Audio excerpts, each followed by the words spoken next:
నమస్కారం, welcome to I dream. నేను మీ విజిత.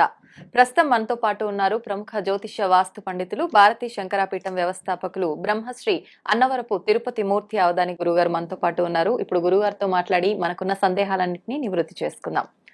నమస్కారం గురుగారు. ఓం శ్రీ మహాగణాధిపతయే నమః. గురుగారు, చాలాసార్లు వింటూ ఉంటాము ఏమనంటే, మనం ఏదైతే చేస్తామో అది మనకు తిరిగి ఏదో ఒక రూపంలో వస్తుంది అని చెప్పి. అంటే మంచి అయినా చెడైనా, పాపం పుణ్యం ఏదైనా పెద్దవాళ్ళు కూడా చెప్తుంటారు. మనం మంచి చేస్తే దేవుడు మనకు మంచే చేస్తాడు, చెడు చేస్తే చెడే చేస్తాడు, కాబట్టి మీరు మంచిగా ఉండాలని చెప్పి పెద్దవాళ్ళు చెప్తుంటారు. నిజంగా ఇదంతా నిజమే అంటారా? అలా జరుగుతుంది అంటారా గురుగారు? ఖచ్చితంగా జరుగుతుందమ్మా. అయితే మంచి అంటే ఏంటి, చెడు అంటే ఏంటి విషయం కూడా తెలియాలిగా. తేడా తెలియాలి. ఎందుకంటే మనం ఏం చేసినా మంచిగా ఫీల్ అవుతాం. అవును. మనం చేసింది ఎదుటి వాళ్ళు మనకు చేస్తే చెడుగా ఫీల్ అవుతాం. అంతే. మనం చేస్తున్నాం కాబట్టి ఎదుటి వాళ్ళు చేస్తున్నారు కదా, సో మనల్ని మనం మార్చుకోవాలి అంటే మనం చేసేది కూడా ఎదుటి వాడికి అలానే ఉంటుంది కదా అనే ఆలోచన మనకు రాదు. ఎంతసేపటికి నేను ఏం చేసినా మంచి, నేను చేసింది నాకు ఎదుటివాడు చేస్తే చెడుగా మనం ఫీల్ అవుతాం. కాబట్టి ముందు మంచి చెడుకి తారతమ్యం ఒకటి తెలుసుకోవాలి. ఇదమ్మా మీరు అడిగారు కాబట్టి చెప్తున్నాను. ఖచ్చితంగా పరోపకారార్థమిదం శరీరం. మనం చేసేటువంటి మంచి అనేటువంటిది నిజంగా అందులో మంచి ఉంటే ఏ పూజలు, ఏ వ్రతాలు, ఏ ఉపవాసాలు ఏమీ ఉండక్కర్లా. భగవంతుడు మనల్ని వెతుక్కుంటూ వస్తాడమ్మా. భగవంతుడు మనల్ని వెతుక్కుంటూ వస్తాడు. ఏ గుళ్ళోకి వెళ్ళి ముక్కు మూసుకొని జపాలు చేయక్కర్లేదు, నదిలో మునగక్కర్లేదు, అభిషేకాలు, వ్రతాలు, నోములు, ఏవి ఉపవాసాలు ఏమి చేయక్కర్లా. అసలు దేవుడికి దండం కూడా పెట్టవలసిన అవసరం లేదు. కానీ మనం చేసేటువంటి దాంట్లో మంచి ఉంది అంటే మనల్ని వెతుక్కుంటూ భగవంతుడు వస్తాడు. ఇది నేను చాలా సార్లు విన్నాను, ఎన్నో నిదర్శనాలు అయినాయి. బట్ నిన్ననే ఒక అద్భుతం జరిగింది. ఏంటి గురుగారు అది? నిన్నే 10 రోజులు కూడా కాల, నిన్న నేను మామూలుగా కొన్ని సంకల్పాలు తీసుకుంటూ, సంకల్పాల్లో భాగంగా ఒక వారం రోజుల క్రితము ఈ చాలామందికి సంతానాలకు ఇబ్బంది పడుతున్నారనే ఉద్దేశంతో 26వ తారీఖు పుత్రగామేష్ఠి స్కంద హోమం అనేటువంటి ఒకటి నిర్వహించడానికి సంకల్పం చేశా. దానికి సంబంధించి అందరికీ కూడా ఈ ఒక నాగు పడగలు నేను అందిస్తానని చెప్పి ఆ రోజు నాడు అక్కడ ఎవరెవరైతే వస్తారో వారందరికీ కూడా అందిస్తాను అని చెప్పా. దాని కొరకు ఆ అనుమతి తీసుకుందామని చెప్పి నిన్న నేను ఆలయానికి వెళ్ళి అక్కడ నమస్కారం చేసుకొని, అంటే వాళ్ళు నేను చెప్పుకుంటున్నాను, వెండి పడగలు నాకు ఫలానా కావాలి ఇట్లా అని చెప్పి, నీ ఆశీస్సులు కావాలి, వచ్చిన వాళ్ళందరూ కూడా చక్కగా కన్సీవ్ అయ్యారనేటువంటి విషయం నేను వినాలి. 26వ తారీఖు ఎవరెవరైతే వస్తారో వారందరూ కూడా కన్సీవ్ అయ్యారనేటువంటి విషయం నేను వినాలి అనుకుంటూ వచ్చా. అయితే ఆర్డర్ ఇవ్వాలి, నేను ఆర్డర్ ఇవ్వాలంటే వాళ్ళకి మనం కొంచెం కొద్ది గొప్ప అమౌంట్ అనేటువంటిది కూడా ఇవ్వాలి. సరే అనుకుంటూ మా ఇంటి వైపుకి తిరుగుతున్నాను. ఇంటి సందు తిరుగుతుంటే నాకు ముందు ఒక వెహికల్ ఆగింది. నేను దాని వెనక ఆగాను. ఎవరో ఇద్దరు పిల్లలు, చిన్న పిల్లలు, తల్లి తలుపు కొట్టారు. అద్దం తలుపు తీశాను. ఆకలేస్తుంది అన్నారు, పెడతారా అండి అని అడిగితే నాకు అర్థం కాలేదు. డబ్బులు ఇస్తే వాళ్ళకి ఉపయోగపడవు అన్న అటు ఇటు చూస్తే ఎదురుకుండా నాకు ఒక ఇది కనిపించింది, కర్రీ పాయింట్ ఒకటి. సరే అని చెప్పి నేను వెంటనే కారు పక్కన పెట్టేసేసి అక్కడికి వెళ్ళాను. రైసు, పప్పు, పెరుగు, వాటర్ బాటిల్ తీసుకుని ఆవిడకి ఇచ్చా. ఆవిడ పిల్లల్ని తీసుకొని ఇప్పుడు కడుపులో అన్నం తిందాం పదా అనంది. ఆ మాట నాకు చాలా సంతోషం అనిపించింది. ఒకటి, ఆవిడకి ఆ కవర్ ఇస్తున్నప్పుడు ఆవిడ కళ్ళు చూశానండి నేను. ఆవిడ కళ్ళల్లో ఒక తెలియని కృతజ్ఞతాభావం అనాలి, ఏమనాలి తెలీదు, కంటి నిండా నీళ్లతోటి ఆవిడ చూసిన చూపు మర్చిపోలేం మనం. అక్కడి నుంచి సరే ఇంటికి వెళ్ళిపోయాను. సాయంత్రము ఇది జరిగి నాకు మధ్యాహ్నం 1:30-2 గంటలకి జరిగింది. సాయంత్రం 4:30-5 గంటలకి దుబాయ్లో ఉండేటువంటి ఇండియన్స్, ఎవరో తెలియదు మళ్ళీ మనకు, ఈ పూర్వం మనం ఆలయం గురించి చేసిన వీడియోస్ అవన్నీ చూసుకుంటూ వచ్చి ఆలయం విధానం అంతా చూసి మనం ఇక్కడ సుబ్రహ్మణ్యేశ్వర స్వామి వారి ఆలయ ప్రతిష్ట కూడా మనం చేయాలని సంకల్పం చేసాం. 1000 పడగలతో, ఎక్కడ కూడా లేదు అది. ఆ 1000 పడగలతో సుబ్రహ్మణ్యేశ్వర స్వామి ఒక్క విగ్రహాన్ని కూడా ప్రతిష్ట చేయాలని సంకల్పం చేశాము. దానికి ఒక్కొక్క పడగకి ఇంత అమౌంట్ అని పెట్టడం జరిగింది అప్పట్లో. ఇది ఎప్పుడు జరిగింది? 3.5 నెలల క్రితం ఈ వీడియో చేశాం మనం. 1000 పడగలతో చేయాలని సంకల్పం చేస్తున్నామండి. మే ఆ టైంలో మొదలు పెడుతుంది దాన్ని. అంటే ఇప్పుడు మనకి ఈ వైశాఖ జ్యేష్ఠ మాసంలో దాన్ని విగ్రహ ప్రారంభానికి సంకల్పం చేయడం జరుగుతుంది. ఒక్కొక్క పడగకి ఇంత అమౌంట్ అని అనుకోవడం జరిగింది. నిన్న సాయంత్రము, ఇది ఉదయం అయిపోయింది, సాయంత్రం 4:30 ప్రాంతాల్లో దుబాయ్ నుంచి ఇండియన్స్ ఫోన్ చేశారు. ఇద్దరు స్నేహితులు చెరొక 6 పడగలకి అమౌంట్ వేశారండి. వేసేసారు. ఓకే. వేసేసి ఫోన్ చేశారు.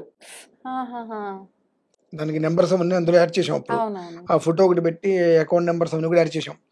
వేసా అది పంపించారు. ముందు స్క్రీన్ షాట్ పంపిస్తే అర్థం కాలే ఎవరు స్క్రీన్ షాట్ అని చెప్పి వెంటనే కాల్ వచ్చింది దుబాయ్ నుంచి అండి. ఇట్లా మీరు చేసే ఆలయం గురించి చాలా రోజుల క్రితం చూస్తున్నాము. మళ్ళీ మాకు ఎందుకో సుబ్రహ్మణ్యేశ్వర స్వామి వారి యొక్క వీడియో ఇవాళ మాకు కనిపించింది. మీరు నిర్మాణం చేద్దాం అనుకున్నటువంటిది మాకు అనిపించింది శక్తి అనుసారం అని చెప్పి ఇద్దరు చెరొక 6 పడగలకి అమౌంట్ వేశారండి. అంటే నాకు వెంటనే మీరు అడిగింది నాకు గుర్తొచ్చింది. చేసేటువంటి దాంట్లో మంచి ఉంది అంటే ఖచ్చితంగా భగవంతుడు మనల్ని వెతుక్కుంటూ వస్తాడు అని. నేను ఆ సుబ్రహ్మణ్యేశ్వర స్వామి యొక్క పడగలు తీసుకోవాలి, నాయన నీ విగ్రహ నిర్మాణం నువ్వే నిర్వర్తించుకోని చెప్పి ఆయన దగ్గరికి వెళ్ళి నమస్కారం చేసుకొని ఇటు వచ్చా. నాకు ఆవిడ కలిసి ఆవిడ అక్కడ ఉండటం, ఆవిడకి నేను అది ఇవ్వటం, ఇంటికి వెళ్ళటం, ఆవిడ మరి ఆ కళ్ళు అయితే నేను మర్చిపోలేనండి. ఆ కళ్ళలో ఆవిడ కళ్ళు మొత్తం నీళ్లు తిరిగేసేసి కనిపిస్తే నాకు చాలా అంటే అనిపించింది. నేను ఎంత ఆనందపడ్డాను అంటే జీవితంలో ప్రతి ఒక్క మనిషి ప్రతిరోజు అతను ఎంతైనా సంపాదించచ్చేమో, కానీ ప్రతిరోజు ఏదో ఒక సమయంలో తిండి లేక రోడ్డు మీద ఇబ్బంది పడుతున్నటువంటి ఎవరికైనా ఒక్కళ్ళకి కడుపుకి భోజనం అలా తీసుకెళ్ళి అన్నం ఏదైనా తీసుకెళ్ళి ఒక్క మనిషి కడుపు నిండడానికి భోజనం కనుక పెట్టగలిగితే ఖచ్చితంగా అంతకి అంత భగవంతుడు చూస్తాడు. మంచి అంటే ఇదేనండి. మనం ఎవరికైనా అసలు 10,000 ఇస్తాం, అది మంచి కాదు. 10,000 ఖర్చు అయిపోతుంది, దేనికైనా ఖర్చు పెట్టేస్తాడు. కానీ ఒక మనిషి చాలు అనేటువంటిది భోజనంలో.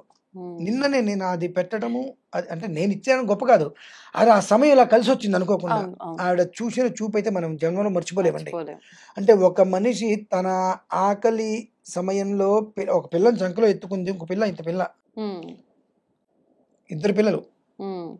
చిన్న ఒక పిల్లకేమో 4 ఏళ్ళు 3 ఏళ్ళు ఉంటే, చంటి పిల్లకి 1 సంవత్సరం లోపు ఉంటుందేమో. ఇలా అనేటప్పటికి నాకు ఏం తోచగా వెళ్ళి తీసుకొచ్చి ఇవ్వటము. విచిత్రము, ఆ షాపులో ఆవిడ మీరు టీవీలో వస్తారు కదండి అని అడిగింది. నేనేమో ఇలానే ఉన్నా, చొక్కా కూడా వేసుకోవాలి కనీసం. దిగి వెళ్ళి తెచ్చుకోవడానికి ఇలా ఉంటే అనుకుంటారేమో అని అనుకుంటారు. జనాల తత్వం అనుకోవటమే కదా, దానికి మనం ఎందుకు ఆలోచించాలి, నేనేం దొంగతనం చేయట్లా, మంచిది అనుకున్నా వెళ్ళాను. మీరు టీవీలో వస్తారు కదండి, అవునమ్మా అన్నాను, తీసుకొచ్చి ఇచ్చేసాను. ఆ ఇస్తున్నప్పుడు ఆవిడ కళ్ళల్లో ఒక మెరుపు కాంతి తెలియదు కానండి, నా కడుపు నింపావు అన్నట్టు చూసిందో నీ కడుపు చల్లగా ఉందో అని చూసిందో కూడా నాకు తెలియదు. కానీ అమ్మా వెంటనే ఆ రోజు సాయంత్రము అక్కడికి వెళ్ళి రావటము ఇవ్వటము, వెంటనే నిన్న అందులో మనకు షష్ఠి కూడా నిన్న. వెంటనే వాళ్ళు ఒక 6 పడగలకి అమౌంట్ వేయటం అనేటువంటిది ఇది యాదృచ్ఛికమో దైవ నిర్ణయమో కూడా నాకు అర్థం కాలేదమ్మా. ఖచ్చితంగా మాత్రం మనం చేసేటువంటి దాంట్లో మంచి ఉంది అని అంటే మనం ఎక్కడికి వెళ్లకుండా భగవంతుడు మనల్ని వెతుక్కుంటూ వస్తాడమ్మా. మీరు ఈ ప్రశ్న మీకు ఎందుకు అడగాలనిపించిందో నాకైతే అర్థం కాలేదు, కానీ ఖచ్చితంగా నాకు జరిగి 24 గంటల కాలం, ఇంకా ఇది 24 గంటలు పూర్తి కాలేదు. ఈ విషయము ఖచ్చితంగా అందరికీ తెలియచేయాలి ఏదో ఒక రకంగా అనుకున్నాను.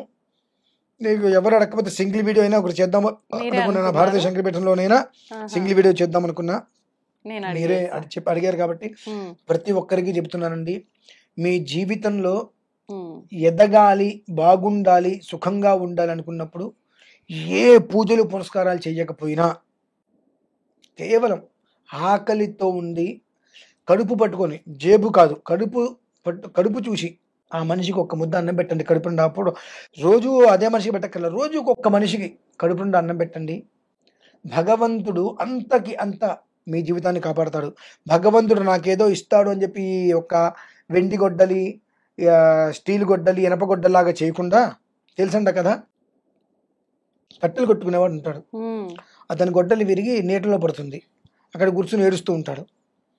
అమ్మవారి పైకి వచ్చి నాయన నీ గొడ్డలి ఇదేనా అంటుంది. అది వెండి గొడ్డలి, నాది ఇది కాదమ్మా అంటాడు. మళ్ళీ అమ్మవారి లోపలికి వెళ్ళి ఇంకో గొడ్డలి తీసుకొస్తుంది, అది బంగారపు గొడ్డలి, అది నాది కాదమ్మా అంటాడు. మళ్ళీ లోపలికి వెళ్ళి ఇనప గొడ్డలి, ఇదే అమ్మా నాది అంటాడు. ఆయన ఆ నిజాయితీకి సంతోషపడి అమ్మవారు మిగిలిన 2 గొడ్డలు కూడా బంగారంది వెండిది కూడా వారికే ఇచ్చేస్తుంది. ఈ విషయం ఆ నోట అయినోట తెలిసి ఇంకో ప్రబుద్ధుడు ఇలా కొట్టి పడేస్తాడు నీళ్ళలోకి. అమ్మవారు వచ్చిన ఆయన ఇది నీదంటే ఆ బంగారంది నాది అంటాడు. వాడు ఉన్నది పోయే సామెత అంటారు. అలానే ఆ బంగారపు గొడ్డలి, వెండి గొడ్డలి ఇలా కాకుండా మనకేదో వస్తుంది అని ఆలోచన వదిలేసేసి భగవంతుడు మనకి ఇప్పుడు కడుపు నిండా అన్నం పెట్టాడు, అవును. ఆ వ్యక్తి ఆకలితో ఉన్నాడు కాబట్టి ఆ వ్యక్తికి ఒక్క ముద్ద మనం అన్నం పెడదాం అని ఒక ప్రయత్నం చేయండి.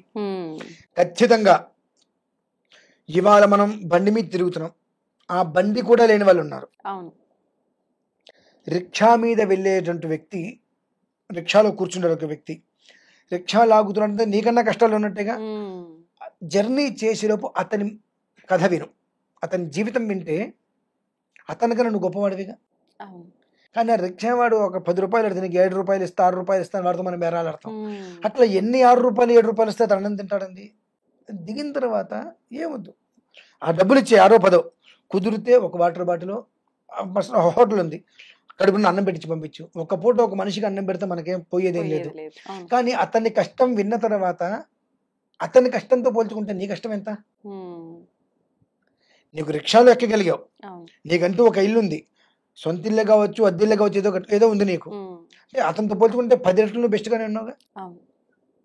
అంటే అతని కష్టంతో పోల్చుకుంటే నీ కష్టం ఏ పాటిది? తక్కువ. కాబట్టి అతనే అంత కష్టపడుతున్నాడు, అటువంటి వ్యక్తికి కడుపు నిండా అన్నం పెట్టు. బయట ఇంకా ఉంటూ ఉంటారు ఆకలితోటి, ఆకలి బాధపడే వాళ్ళు, వాళ్ళకి కడుపు నిండా కనుక ఒక్క రోజుకి ఒకళ్ళకి ఒక మనిషి పెడితే 100 రూపాయలు అమ్మా, కడుపు నిండా అన్నం పెట్టినా నెలకి 3000 మనం దానికి దీన్ని ఖర్చు పెట్టి దాంట్లో అది పెద్ద కష్టం కాదు. ఒక 3000 నీ సంపాదనలో నీవి కాదని కొన్ని రోజుకి ఒక మనిషికి అన్నం పెట్టు. కొన్ని రోజుకి ఒక 100 రూపాయలు పెట్టి పెట్టాలనిపిస్తే ఇంట్లో అన్నం వండినప్పుడు ఇంకొక ఎక్స్ట్రా వండేసేసి పార్సిల్ చేసేసి అన్నము పప్పు మజ్జిగ 3 ఒక మనిషికి ఎవరికో ఇచ్చి వెళ్ళిపో. ఖచ్చితంగా భగవంతుడు నీ ఇంటి ముందు కాపలాగా ఉంటాడు, ఏ కష్టం రానికుండా. నిన్న నేను పూర్వం చాలా సార్లు ఆ అనుభవాలు చూశాను. కానీ నిన్ననే సుబ్రహ్మణ్యేశ్వర స్వామి విషయంలో సంతానాల గురించి కొన్ని వ్యవహారాలు చేసుకుంటూ వచ్చేటప్పటికి అది జరగడం అనేటువంటిది చాలా అంటే చాలా ఆనందం కలిగింది అమ్మా నాకైతే. అది విషయం నిజంగా ఆనందపడాల్సిన విషయమే గురువు గారు. చాలా మంది అడుగుతుంటారు కానీ ఎవరికి తోచినంత వాళ్ళు ఏదో రూపాయో పావులో అట్లా ఇస్తూ ఉంటారు కానీ ఇలా కడుపు నింపడం అనేది నిజంగా. వాళ్ళకి డబ్బులు ఇస్తే పాపం మనకేనండి. వాళ్ళకి మనం డబ్బులు ఇస్తే ఆ డబ్బుతో వాళ్ళు సిగరెట్ తాగినా ఇంకోటి ఏమైనా తీసుకుని ఆ పాపం మనకే. అంటే వాళ్ళు ఉపయోగించే దాన్ని బట్టి కూడా మనకు వర్తిస్తుందా? వాడు మంచిగా ఉపయోగిస్తే కడుపుండా తింటే ఆ ఫలితం మనకే. ఓకే. కాదు సిగరెట్లు బీడీలు గట్రా అటువంటి ఏమైనా తింటే గట్రా ఆ పాపం మనకే. అంటే డబ్బులు ఇచ్చి ప్రోత్సహించంగా. ఆ డబ్బులు ఇవ్వకుండా కనుక నువ్వు ప్రతిరోజు అన్నం పెడితే వాడికి ఇంకోటి ఈ వచ్చిన డబ్బులు అది కొనుక్కోవాలని ఆలోచన లేకుండా అన్నం పెడుతున్నారు అని ఫీల్ అవుతాడుగా. అన్నం పెట్టకుండా డబ్బులు ఇస్తూ ఉంటే ఇటువంటివి ఏవో తిని అతను కడుపు నింపుకుంటూ ఉంటాడు, ఇటువంటివి చేసి సంతోషపడుతూ ఉంటాడు. అది కాదు కదా ప్రధానం. కడుపుకి అన్నం పెట్టావు, అమ్మయ్య ఇప్పుడు కడుపున అన్నం తినగా ఒక గంట పడుకుందామని ఆలోచన చేస్తాడు. అదండి విషయం. చాలా మంచి మాట గురువుగారు. నిజంగా ఎక్స్పీరియన్స్ బాగుంది. జరుగుతుంటాయి కొంతమంది లైఫ్ లో గానీ అందరూ దీన్ని గుర్తించగలగాలి, గుర్తించలేము. థ్యాంక్ యూ గురువు గారు, థ్యాంక్ యూ వెరీ మచ్. చాలా మంచి విషయాలు తెలియజేశారు.